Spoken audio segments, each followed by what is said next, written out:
neutrófilos y de los monocitos que se llama fagocitosis, ¿sí? Es un mecanismo propio de los seres humanos y de algunos microorganismos, y no es más que un mecanismo de defensa de nuestro cuerpo, ¿sí? Hay dos tipos de fagocitosis, una fagocitosis que es pasiva y una que es activa, más bien una activa y una pasiva, ¿no? La fagocitosis activa está dada por los neutrófilos y la fagocitosis pasiva está dada por los monocitos, por los macrófagos. Entonces vamos a ver qué cosa es fagocitosis, cuáles son las fases de la fagocitosis. Vamos a ver además tres procesos que son muy importantes, que uno es la fagocitosis, dos es el proceso inflamatorio y tres es la diapédesis. ¿Cómo se da? ¿Cómo se produce ese mecanismo? Ok. Entonces, el tema que vamos a abordar se llama metabolismo y bioquímica de los leucocitos neutrófilos. ¿Sí? Fagocitosis e inflamación, dice. Los polimorfonucleares, o sea, los neutrófilos, poli, muchos, morfo, muchas formas y muchos núcleos, que son los eosinófilos y los neutrófilos, son polimorfonucleares. Y los macrófagos son los componentes celulares más importantes de la respuesta inmune innata, es decir, de nuestra inmunidad, la natural, la que nosotros tenemos, la que traemos nosotros. Los macrófagos son las células por excelencia presentadoras de antígenos a los linfocitos T para iniciar la respuesta adaptativa, ¿sí? Pero además los macrófagos representan la primera línea de defensa. Fíjense bien lo que estoy diciendo. Primera línea de defensa de nuestro cuerpo. Ya no son los neutrófilos los que se les confería la primera línea de defensa, ahora son los macrófagos. Porque los macrófagos están en los tejidos y lo que se inflama es un tejido. No se inflama el torrente sanguíneo, se inflaman los tejidos. Y por eso hoy en día, aunque no se involucra directamente un macrófago en la fagocitosis de ese tejido de manera directa, ¿sí? Donde obviamente van a haber bacterias, sí se involucra en la fagocitosis pasiva. O sea, después de todo la fagocitosis primaria, la fagocitosis activa de los neutrófilos con las bacterias, entra en funciones el macrófago. Pero el macrófago tiene otra función importantísima, ¿sí? Es la célula que envía las señales a la médula ósea para que se produzcan neutrófilos. ¿Por qué? Porque él no puede atacar.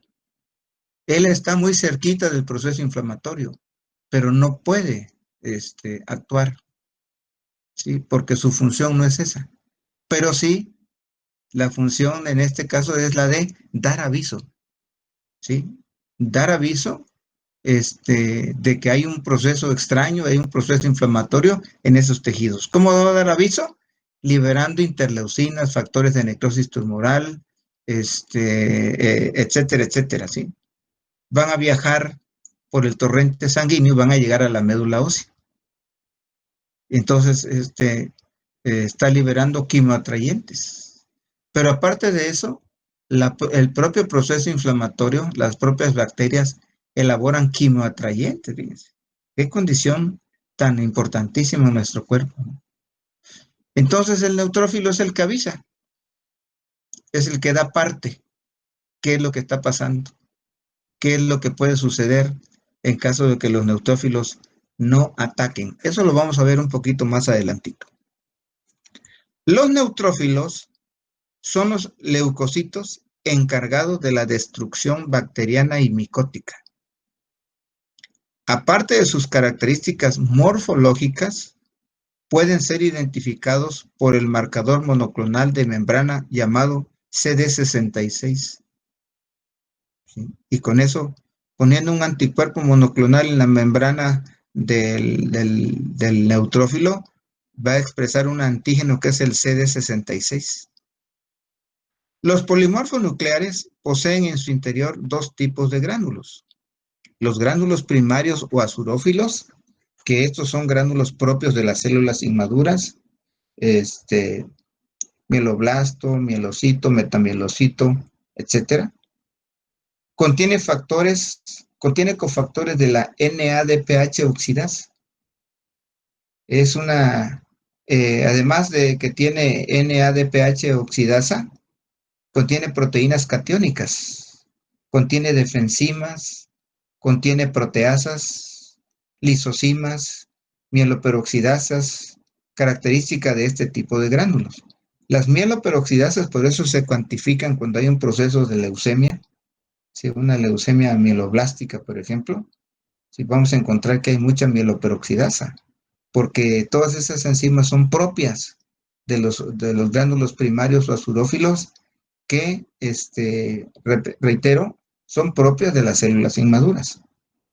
Esa mieloperoxidasa es muy importante porque va a provocar una reacción, una catálisis, y es la que va a generar el peróxido de hidrógeno, el agua oxigenada de los neutrófilos, que el peróxido de hidrógeno hoy día está considerado como el bacteriostático más importante. Fíjense lo que estoy diciendo.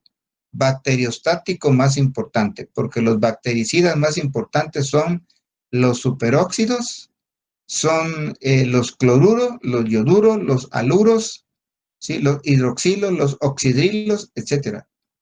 Pero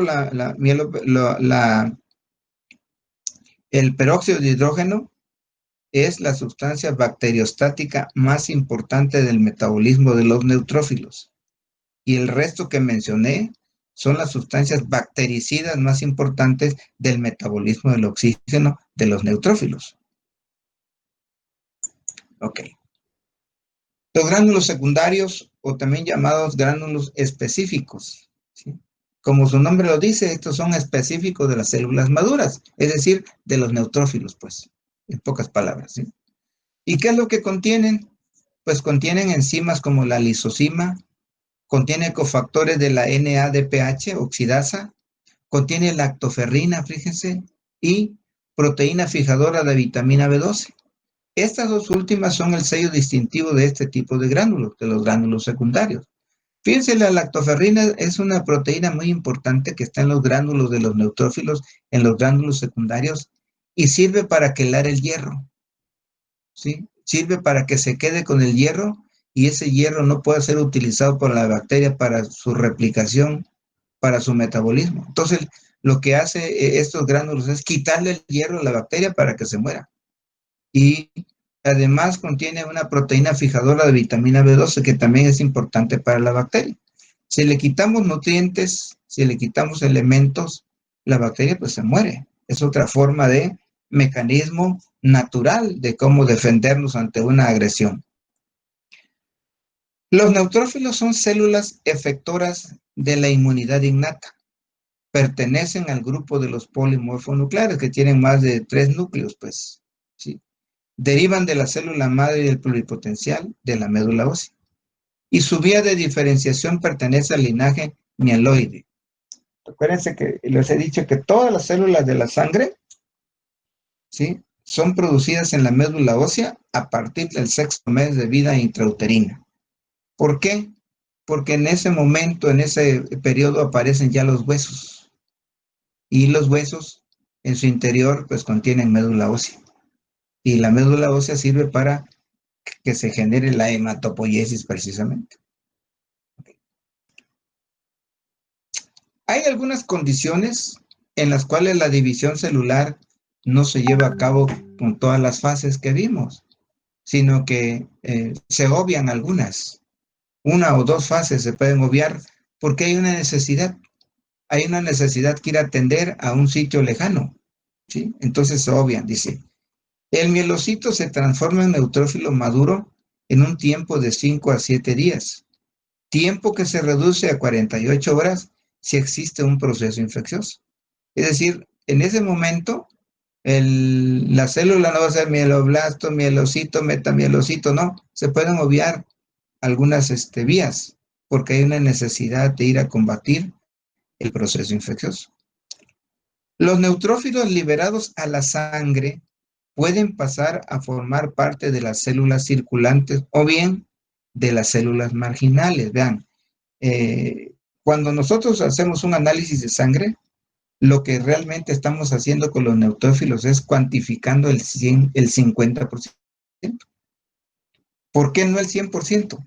Porque el otro 50% está marginado, está adherido al endotelio de las células, para en caso de que se requiera, de que se necesite por un proteo, celosamente resguardando esos espacios. Es como la plaquetita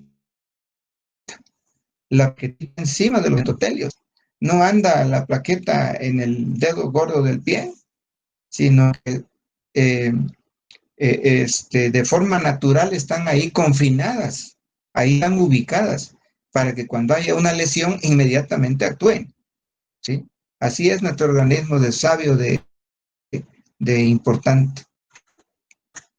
Los neutrófilos liberados a la sangre entonces pueden formar parte de las células circulantes o bien, decíamos, de las células marginales que se adhieren al endotelio, lo que permite al organismo tener una cantidad disponible si así lo requiere, en caso, por ejemplo, de un proceso patológico bacteriano o micótico.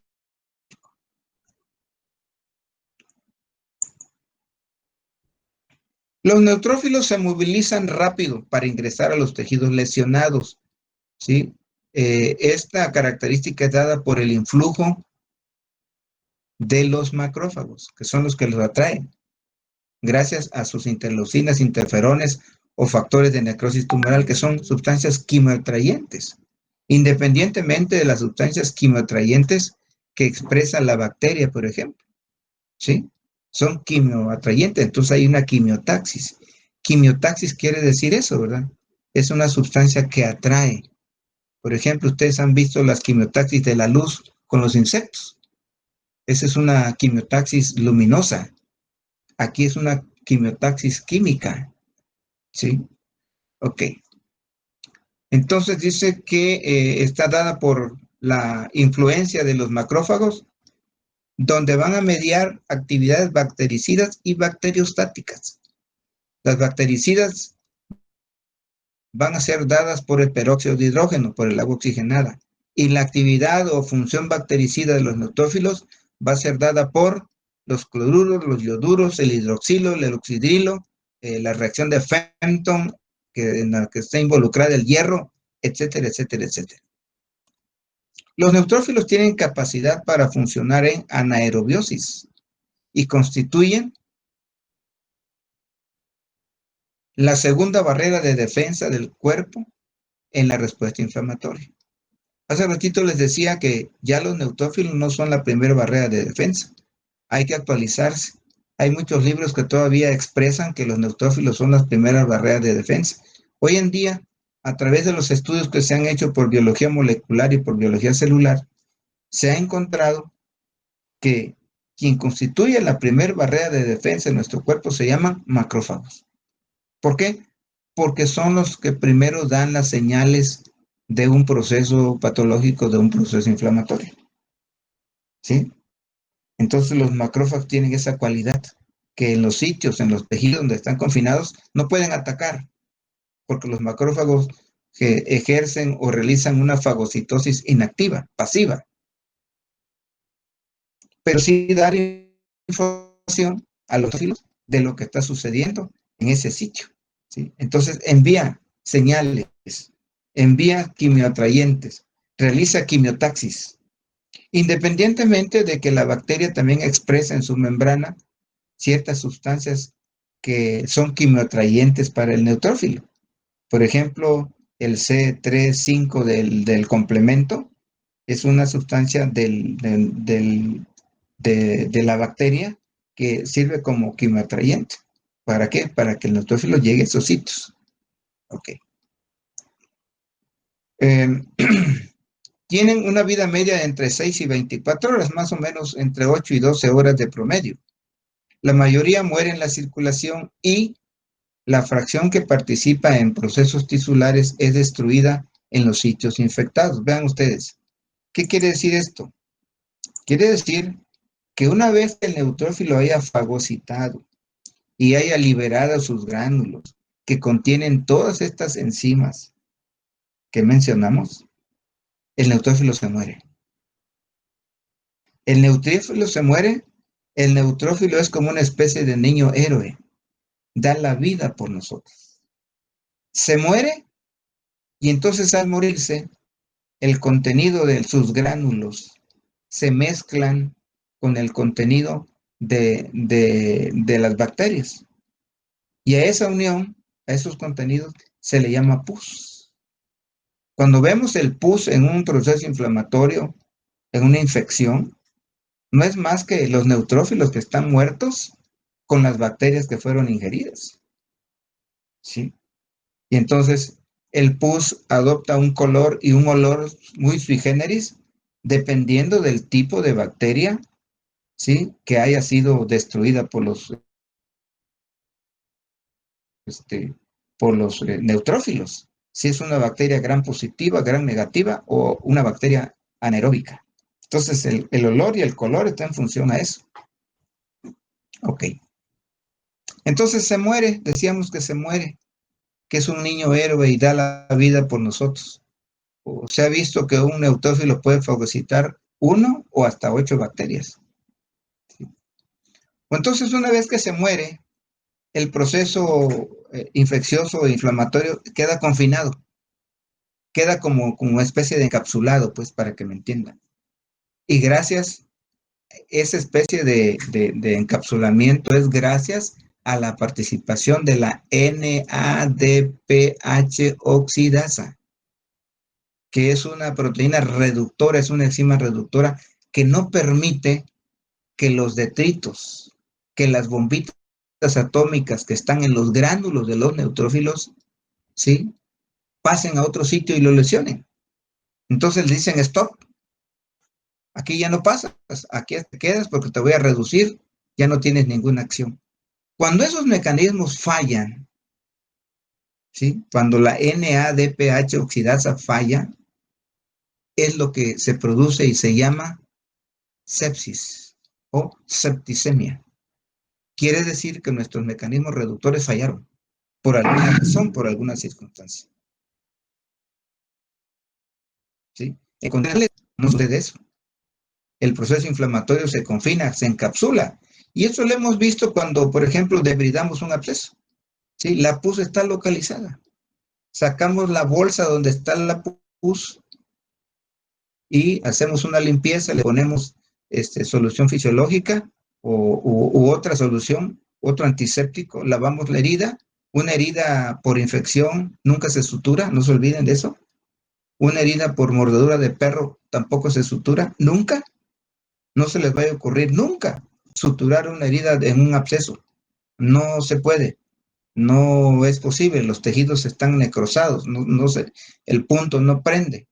Entonces ahí lo que hay que hacer es lavar perfectamente bien y que haya un proceso cicatricial de segunda intención, ¿sí? Que se formen granulomas. Entonces se lava perfectamente bien, se saca todo lo interno, se lava y se protege, ¿verdad? Y se le da sus antibióticos al paciente. Se le da sus analgésicos, antipiréticos, antiinflamatorios y antibióticos. Ok.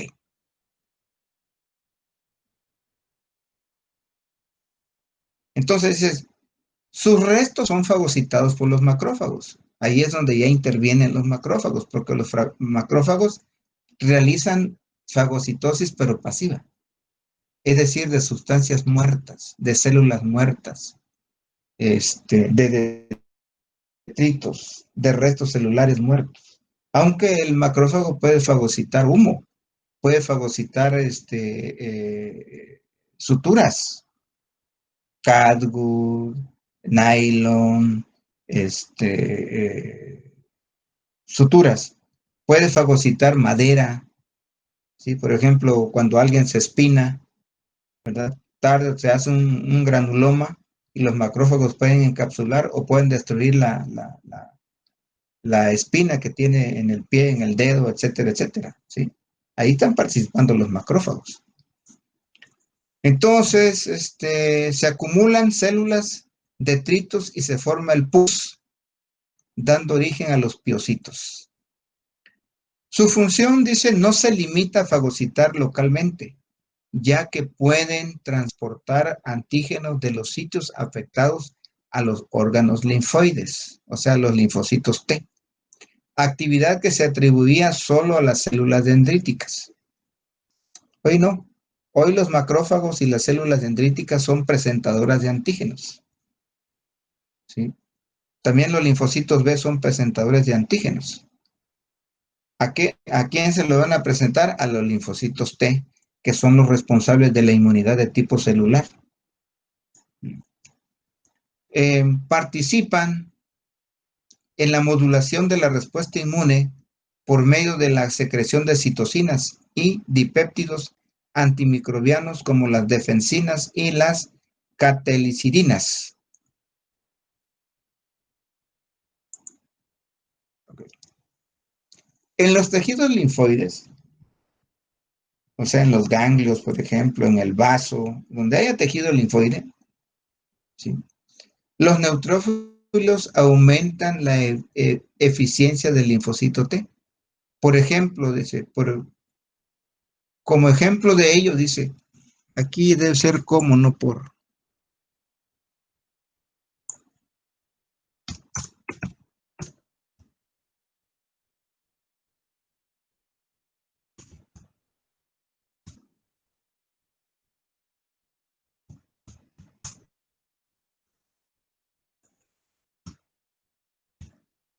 Como ejemplo de ello, cuando la célula dendrítica ingiere neutrófilos con patógenos en su interior, como sucede, por ejemplo, en la listeria monocitógenes, o cuando ingiere cuando ingiere neutrófilos vivos o apoptósicos, transfiere antígenos de cándida a la célula dendrítica, promoviendo a través de la inducción de la expresión de moléculas coestimuladoras la presentación al linfocito de los antígenos correspondientes.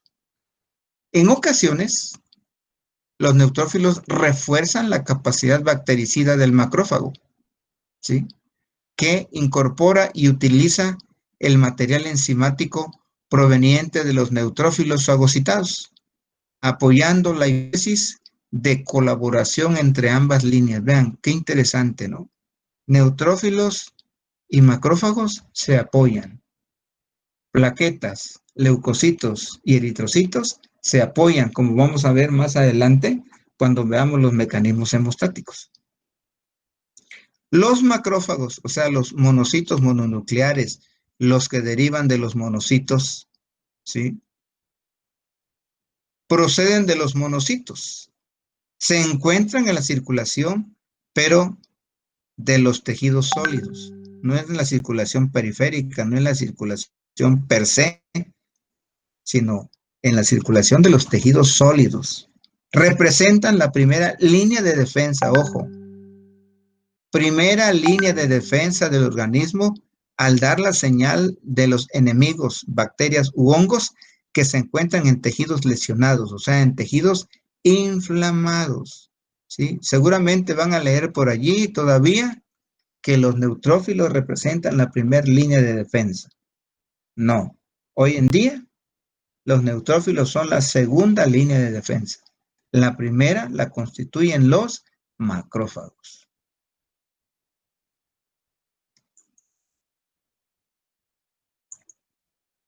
Bueno, característica de los monocitos. Es una célula precursora del macrófago. El monocito es una célula madre, no se olviden, porque todavía se puede dividir el monocito a macrófago, ¿sí?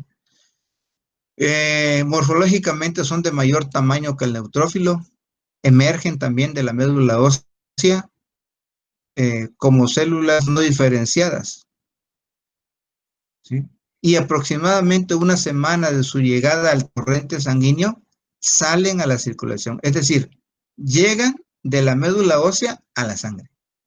Y de la sangre por diapédesis van a salir a la circulación de los tejidos, ¿sí? Y son convertidos en macrófagos. Una vez extravasado a los tejidos, inician su, su programa de diferenciación hacia células dendríticas o macrófagos. Estamos hablando del monocito todavía, ¿sí? Los macrófagos, por su parte, adquieren diferentes características y nombres de acuerdo a su localización tisular. Células de Langerhans en la piel, células de von Küpfer en hígado, osteoclastos en hueso, microglias en cerebro, neumocitos en pulmón, enterocitos en el intestino y así sucesivamente.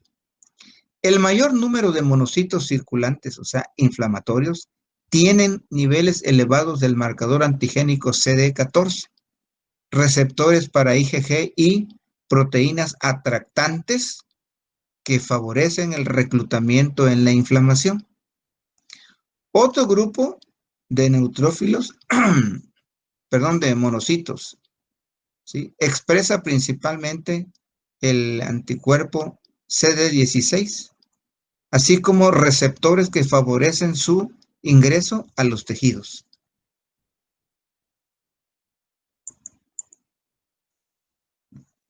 Funciones principales de los macrófagos, ¿sí?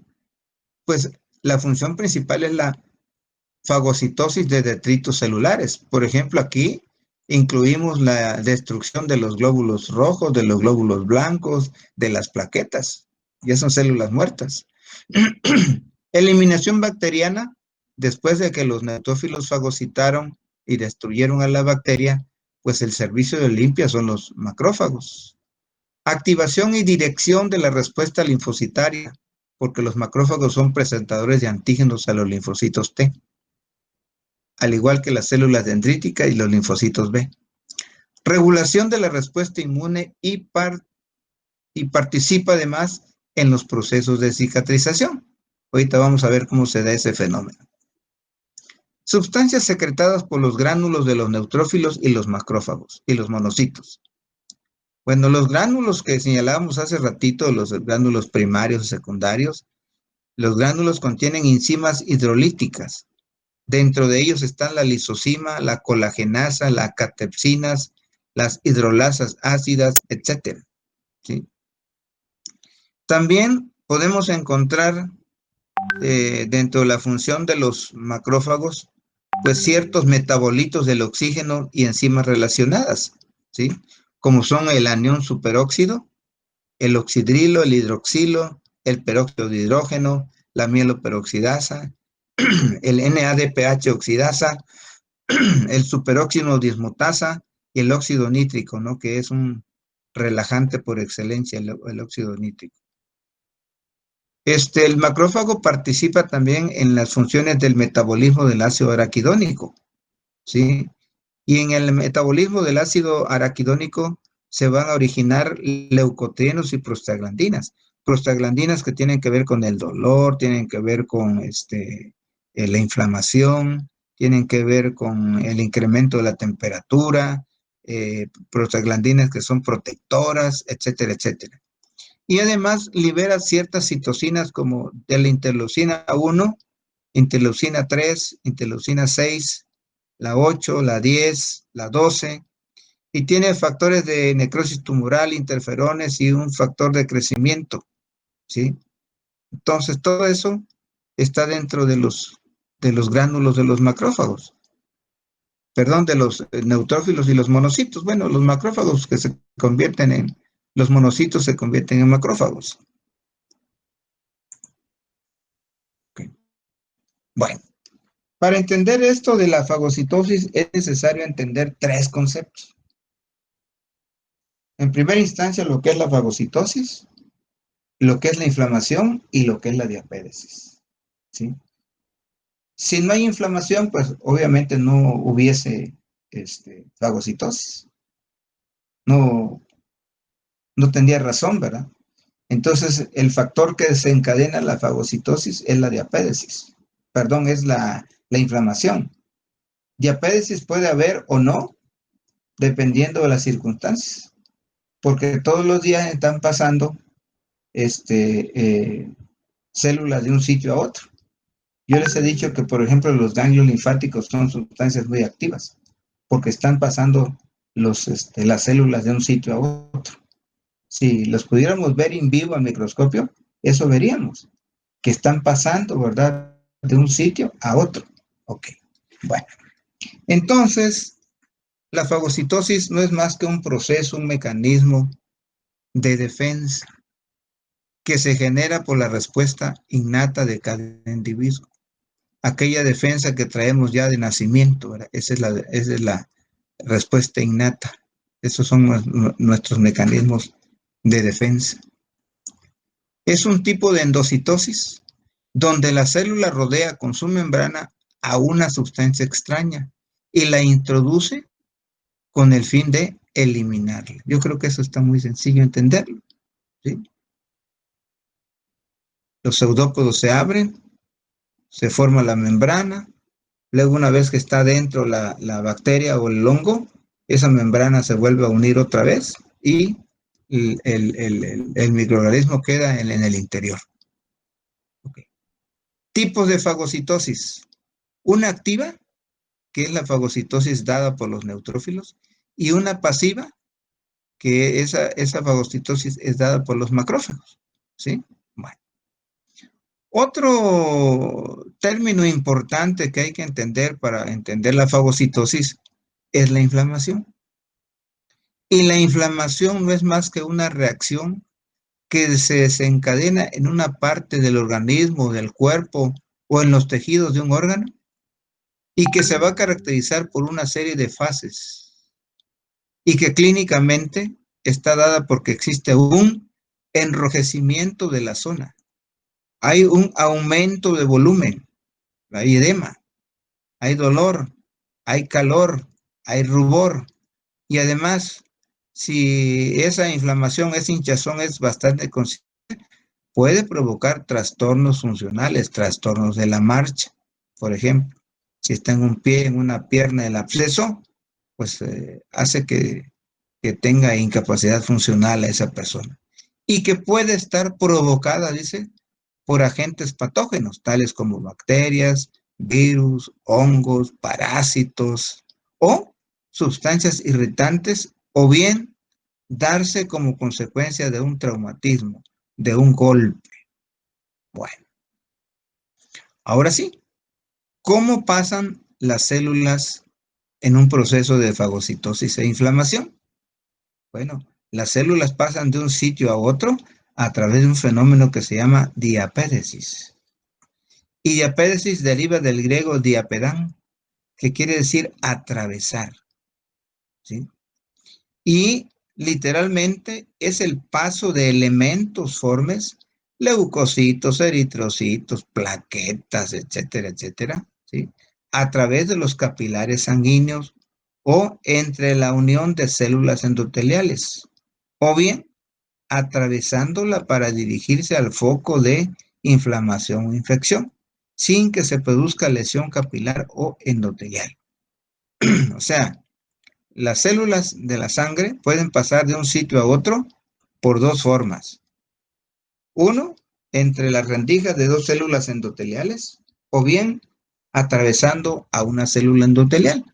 El neutrófilo tiene un poder destructivo impresionante. Para él no hay montañas, no hay cerros que se le pongan enfrente. Si hay un obstáculo, lo destruye. ¿Por qué? Porque tiene unas enzimas que se llaman elastasas, que sirven para destruir precisamente a la colágena o las colagenasas, dicho de otra manera, ¿sí? Entonces las colagenasas destruyen la colágena y la colágena es una proteína muy fuerte en nuestro organismo, pero gracias a eso, los neutrófilos donde van caminando, donde se van dirigiendo, van vomitando colagenasas y entonces todo lo que está enfrente es como un caterpillar, se las va llevando de frente hasta que llega a los sitios donde están las bacterias, ¿sí? Entonces, diapédesis es eso. Las células pueden atravesar de dos maneras a las células endoteliales, las células sanguíneas, me refiero, ¿sí? Una es entre rendijas, entre dos células endoteliales se hace un hoyito, o bien atravesando a una célula endotelial propiamente.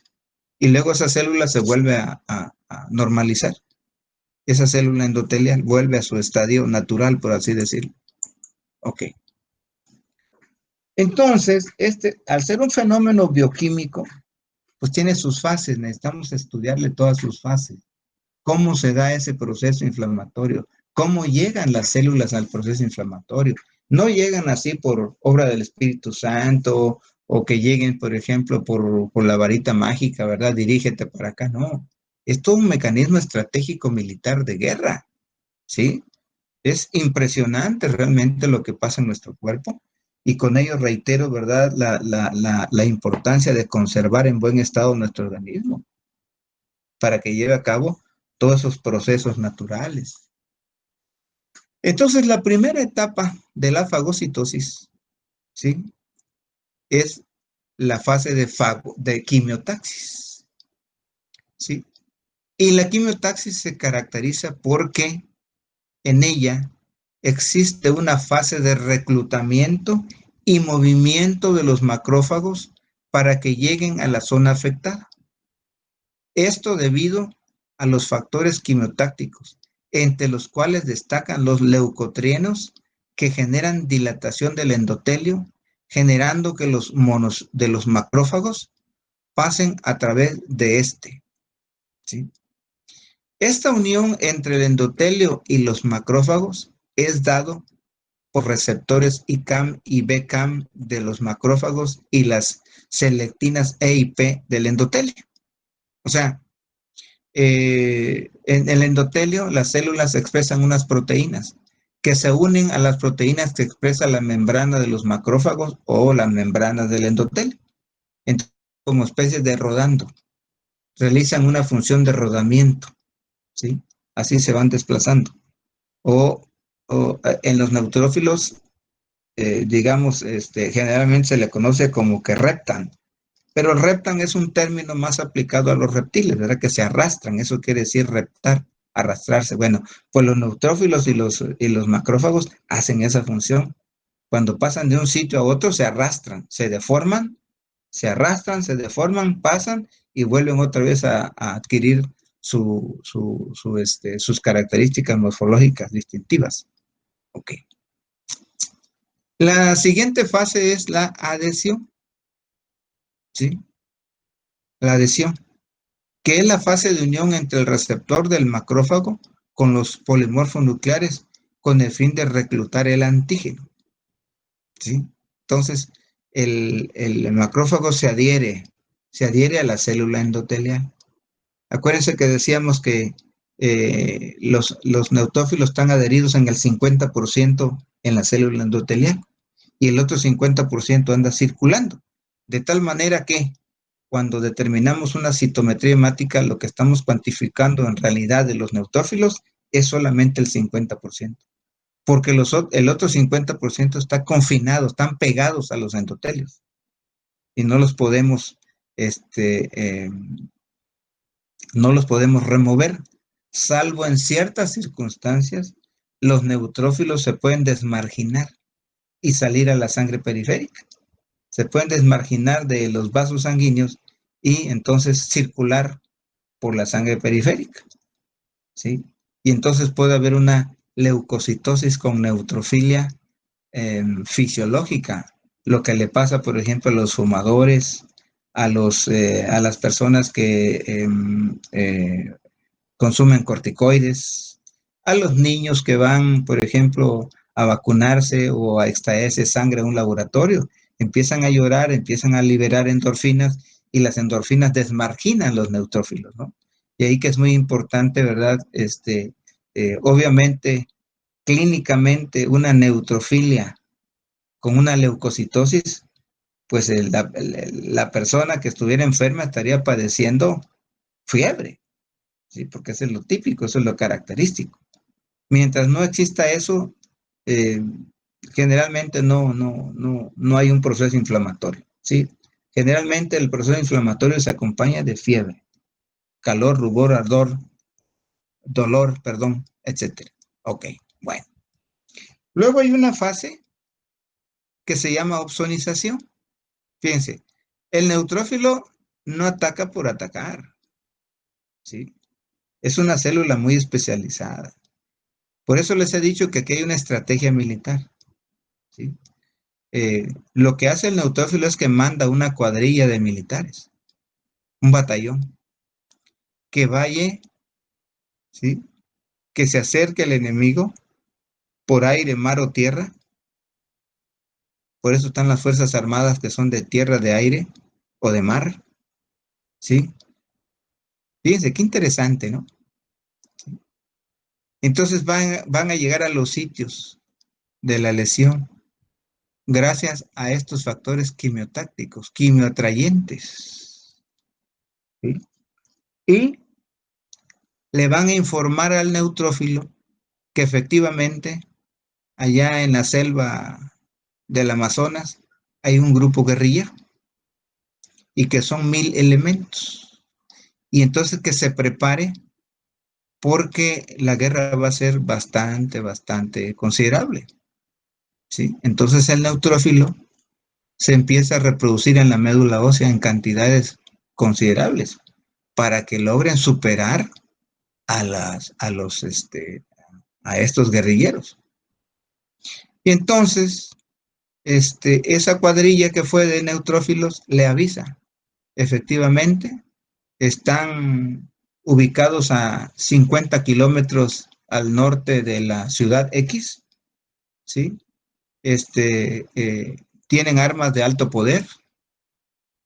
Entonces, todo eso le va sirviendo al neutrófilo para que vaya tomando cartas en el asunto. ¿Cómo le va a hacer para poder atacar a ese grupo, a esa bacteria, a ese proceso bacteriano, a ese proceso infeccioso? Fíjense lo interesante de todo eso. Y tenemos que entenderlo así para poderlo comprender, ¿sí? Como una estrategia militar. Pero ya se localizó a los guerrilleros. Bueno, ahora ¿cómo los vamos a atacar? Pues los vamos a rodear, ¿sí? Los vamos a ir rodeando poco a poco, hasta que llegue el momento en que los vamos a encerrar, ¿sí? Entonces, pero para eso, ¿sí? Para que nuestra eh, acción sea exitosa, necesitamos rodearlos. Por ejemplo, cuando nosotros queremos consumir un alimento, y hace ratito le ponía yo el ejemplo típico a sus compañeros de un hot dog, ¿sí?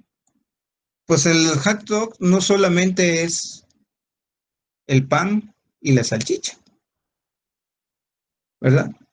Si a ustedes o a mí nos dieran un pan con salchicha y lo comiéramos, pues a lo mejor no le sentimos ningún sabor. Sin embargo, si a ese pan con salchicha le ponemos mayonesa, le ponemos mostaza, le ponemos tomate, cebolla y una pizca de sal, ¿cómo sabría? Les pregunto.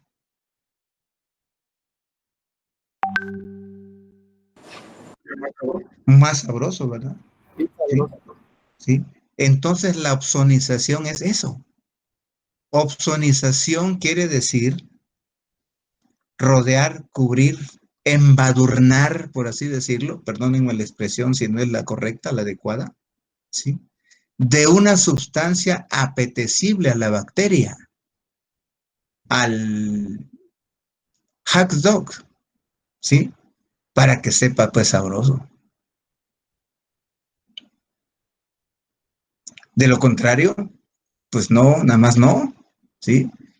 Miren cómo son de especializadas las células. Entonces, ya una vez que se rodea y que se recubre de sustancias apetecibles, ahora sí, ¿verdad? Ahora sí, vamos a llevar a cabo ese proceso. Entonces, es la fase de rodeo, cubrir, embadurnarla, ¿verdad? Con una sustancia atrayente, que sea sabrosa, que sea rica. Dice, se genera por medio de unos factores opsonizantes. O sea, los opsonizantes son los que van a rodear la bacteria, que generalmente son inmunoglobulinas del tipo IgG, los cuales rodean al antígeno y mejoran el proceso de endocitosis. Lo que pretende aquí es que se favorezca la endocitosis, la internalización de las bacterias, dice, debido a que ayudan a atrapar el antígeno y evitar que éste se escape. Miren, las bacterias tienen mucho movimiento. En un proceso inflamatorio como tal, ¿sí? Las bacterias tienen mucho movimiento. Pero en el proceso inflamatorio hay microsangrados. Fíjense, hay microsangrados, hay vasodilatación. Entonces, al haber microsangrados, pues, ¿quién trata de parar ese sangrado? Las plaquetas. Las plaquetas que se adhieren y se agregan. Las plaquetas que se activan, se adhieren y se agregan, que cambian de forma, ¿sí? Porque tratan de parar esa hemorragia. ¿Cómo? Liberando sus gránulos. ¿Para qué? Para que se adhieran al endotelio lesionado o para que se adhieran entre ellas. O sea, hay adhesión y agregación plaquetaria. ¿Sí? Entonces, se forma el coágulo hemostático primario. Pero ese coágulo es endeble. Ese coágulo se puede desprender. Entonces, ¿qué requiere ese coágulo para fortalecerlo? Pues que entre en funciones la hemostasia secundaria, o sea, los factores de la coagulación. Entonces ahí se están disparando los factores de la coagulación, ¿sí? Por la vía intrínseca, extrínseca y vía común. Acuérdense que el fin último de la hemostasia secundaria, o sea, la coagulación de la sangre, es generar fibrina. ¿Y para qué vamos a generar fibrina? ¿Para qué nos va a servir? Pues para atrapar a esas bacterias que se están moviendo. Porque el neutrófilo no puede atacar cuando un microorganismo está en movimiento. Tiene que estar quieto. ¿Y cómo vamos a poner quieto? Lazando las bacterias con las mallas de fibrina. Y ahora sí, el neutrófilo ataca de manera unidireccional, ¿verdad? Va de frente porque esa bacteria está inactivada. Pero al mismo tiempo, ¿sí? Las plaquetas que se agregaron y liberaron sus gránulos están liberando factores. Hay un factor en especial que se llama factor nitrógeno o factor 4 plaquetario, que es un factor que estimula a los fibroblastos para que produzca colágeno. Fíjense qué interesante, ¿sí? ¿Para qué? Para que esos fibroblastos actúen una vez que el macrófago haya hecho su servicio de limpia. Porque otra fase de la fagocitosis es el proceso de cicatrización. Pero vean ustedes, todos los mecanismos, todos los fenómenos, todas las fases se están dando al mismo tiempo, con una diferencia de segundos. No es que sea una primero y dentro de 3 días va a ser la otra. No, no, no. Aquí es prácticamente al unísono. Es lo mismo que pasa en la cascada de la coagulación. Las vías se están generando al mismo tiempo todas. Cuando el mecanismo vascular está terminando, el plaquetario está entrando en acciones. Cuando el plaquetario va terminando, la hemostasia secundaria entra en acción y así sucesivamente. Es realmente impresionante nuestro organismo, cómo es de sabio, cómo logra llevar a cabo todos estos fenómenos. Pero bueno, vamos a seguir. Entonces, ya una vez que se opsonizó, ahora hay que internalizar la bacteria. Y a eso se le llama endocitosis. Endo dentro de, ¿verdad? Sí. Es la fase en la cual se invagina la membrana del neutrófilo, se forma un fagosoma, o sea, una vacuola hecha de su membrana celular para atrapar el antígeno. Ok. Luego viene, una vez que ya se liberaron todos los gránulos, que ya hubo el proceso digestivo, etcétera, etcétera, viene más bien que se va a iniciar el proceso digestivo merced a que se va a formar el fagosoma y luego el fagolisosoma, ¿sí? Viene el proceso de digestión, la fase de digestión, ¿sí? Y esta se va a dar cuando ya se generó, dice el fagosoma. Esta se une con los lisosomas contenidos en los gránulos, los cuales poseen unas enzimas tóxicas que son los cloruros, los ioduros, los aluros, que son los superóxidos, que son el peróxido de hidrógeno, la mieloperoxidasa, etcétera, y se forma un fagolisosoma, originándose el estallido respiratorio de las bacterias. ¿Sí? En esta fase se genera una reacción química que da como resultado el peróxido de hidrógeno, que es el bacteriostático más importante del metabolismo del oxígeno que se conoce. Por favor, hoy en día, si ustedes tenían la idea de que el peróxido de hidrógeno, el agua oxigenada, es el bactericida más importante, eso ya no es cierto. Porque ahora el peróxido de hidrógeno es un bacteriostático, o sea, inactiva bacterias, pero no las mata. ¿Sí? Los bactericidas más importantes son los superóxidos, los cloruros, los ioduros, los oxidilos y los hidroxilos. Esas son las sustancias bactericidas, las que matan. Ok, bueno. ¿Cómo se lleva a cabo el proceso oxidativo en los tejidos? Dice, en los tejidos lesionados, obviamente, ¿sí? Tejidos lesionados, para no confundirnos. Van a pensar que son tejidos sanos. Lesionados, dice. Dice, la exposición de los tejidos a oxidantes in vitro causa incremento en la permeabilidad de la mucosa, de cualquier mucosa, o de un tejido más bien, ¿sí? Otra acción que se genera es citotoxicidad. Otra más es la pérdida de la actividad de la gliceraldehído deshidrogenasa. Alteración en la función secretora de las células epiteliales y transporte activo de sodio. La lesión de la pared vascular secundaria a la inflamación, a la isquemia reperfusión, al metabolismo xenobiótico, da como resultado una pérdida de la función de barrera del endotelio. Adhesión plaquetaria también está disminuida y una anormal vasorregulación. ¿Sí? ¿Quién participa en ello? Dice, la capacidad de la superóxido dismutasa, enzima responsable de la degradación del radical superóxido, de disminuir el daño endotelial, indicaría la participación de las formas reactivas de oxígeno en estos procesos patológicos.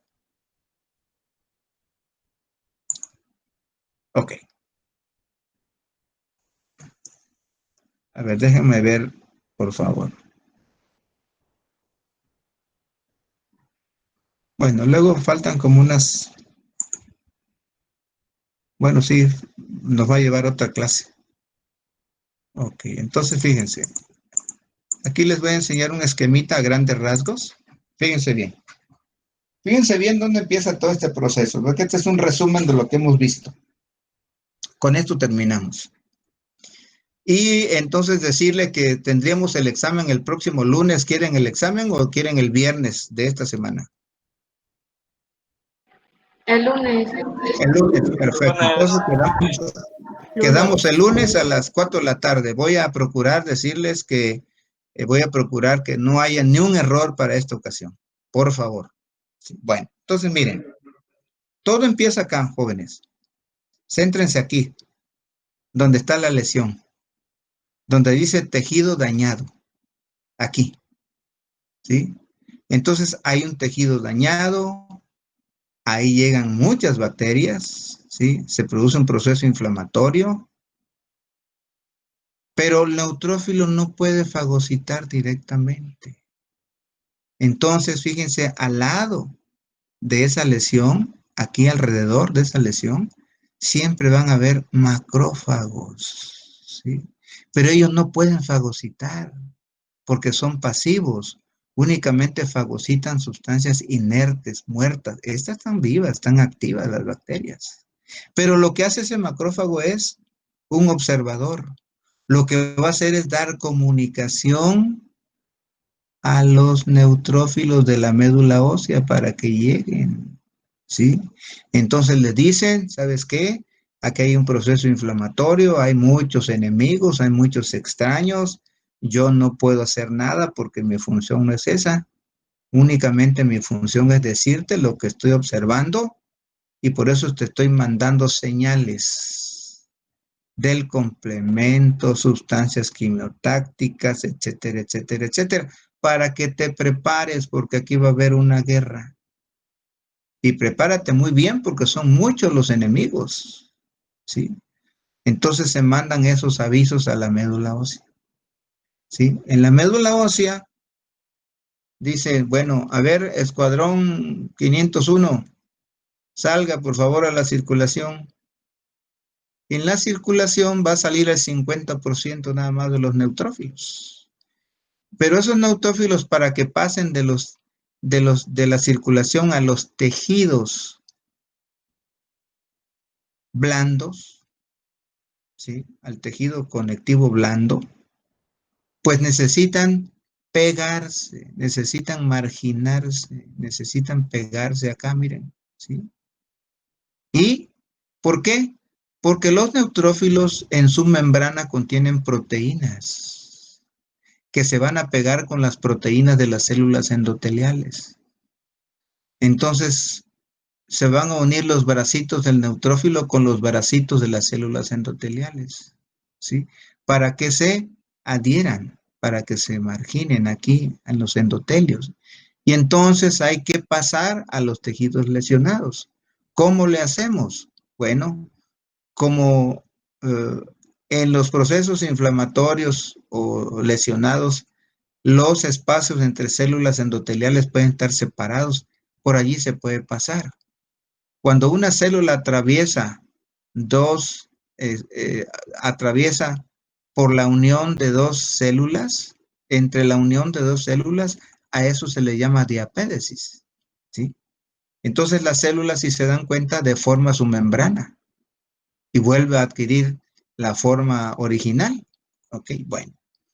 Entonces, los neutrófilos se adhieren, se adosan y empiezan a rodar con esos bracitos que expresa el neutrófilo y que expresa la célula endotelial. Son ICANes, ICANes, ICAM y BCAM, ¿sí? Entonces se agarran y así es como van a pasar. Entonces los neutrófilos lo que hacen es rodar. A esa fase se le llama rolling, de rodamiento. U otros autores dicen que reptan, como si fueran unos reptiles. Reptan y pasan. Por esta vía puede pasar un neutrófilo, puede pasar un monocito, puede pasar una plaqueta, puede pasar un eritrocito, etcétera. Es una función propia de las células de la sangre, ¿sí? Prácticamente todas las células de la sangre pueden pasar por diapédesis. U otra forma de pasar de la circulación periférica a los sitios lesionados es atravesando una célula endotelial. Fíjense, el neutrófilo dice, yo no quiero pasar por esa rendija, yo quiero pasar por en medio. Y como no hay poder divino que me detenga, yo voy a perforar esa colágena, porque tengo colagenasas. Voy a vomitar colagenasas a esa barrera y la voy a destruir y voy a pasar. Y entonces una vez que pasa, pues esa barrera, pum, se cierra otra vez, como si no hubiera pasado nada, ¿sí? Y llega a los sitios. Entonces, al llegar a los sitios, para poder atacar a una bacteria, hay que revestirla, hay que opsonizarla, ¿sí? Para que sea apetecible. Ahora sí, una vez que está opsonizada, la internaliza. Y aquí se invagina su membrana y la endocita. Por eso decíamos al principio que la fagocitosis es una especie de endocitosis. La fagocita y aquí adentro, luego se cierra la membrana esa, los pseudópodos, ¿sí? Sus pseudópodos son como bracitos de actina y miosina. Se cierra entonces y la bacteria queda en el interior, queda en el interior en el fagosoma. Luego, ¿sí? Se liberan los gránulos y esos gránulos son los lisosomas Entonces forma un fago lisosoma y se destruye. Y es ahí donde entra el proceso oxidativo precisamente de la respiración respiratoria de lo que hablábamos, ¿sí? Y luego va a haber exocitosis. Es decir, bueno, pero fíjense bien, entonces fagocita, pero ese pobre neutrófilo se va a morir, ¿sí? Un neutrófilo puede fagocitar 1 hasta 8 bacterias. Entonces se muere. Pero ya liberó, ¿por qué se muere? Pues porque liberó, imagínense cuántos radicales, cuántos oxidantes liberó, ¿sí? Y se muere. Y entonces al morirse, pues se muere la bacteria también. Y al morirse la bacteria, ¿sí? Bacteria más neutrófilo es igual a pus. Y ese es los piocitos famosos. Ahora sí, don macrófago tiene que entrar en acción, porque ahora ya estas células están muertas, ahora ya hay fagocitosis pasiva. Y ahora sí, el neutrófilo como servicio de limpia de nuestro cuerpo va a limpiar todo acá. Pero aquí en este proceso inflamatorio hubo microsangrados, ¿sí? Microsangrados, por lo tanto quiere decir que plaquetitas que estaban por allí o plaquetitas que cruzaron van a venir a cohibir ese sangradito, esos microsangrados. Y entonces libera sus gránulos. Hay adhesión, hay agregación plaquetaria, la cascada de la coagulación se desencadena, vía intrínseca, vía extrínseca, vía común, se genera fibrina, porque esa fibrina que les decía hace que se inmovilicen las bacterias para fagocitarlas, ¿sí? Bueno, pero aparte de que se genera todo eso, las plaquetitas, cuando se estuvieron adhiriendo o agregando para cohibir el microsangrado, liberaron factores, sus gránulos tienen factores de crecimiento, factores mitógenos. Se le llama factores mitógenos o factores de crecimiento porque por aquí hay fibroblastos. Y entonces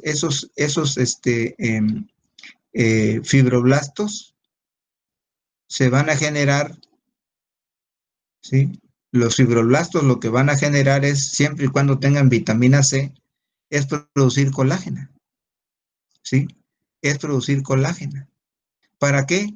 Para que una vez que los macrófagos hayan realizado su servicio de limpia, entre en funciones de manera activa el proceso de cicatrización.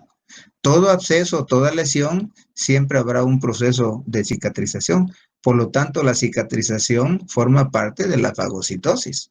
Aunque muchos libros no lo dicen, yo se los estoy diciendo, porque es un mecanismo natural, ¿sí? Y entonces ahora hay que regenerar ese tejido que se lesionó. Si se dan cuenta, está confinado, ¿verdad? No anda una bacteria por acá y otra por allá y otra acullá, no, está localizado.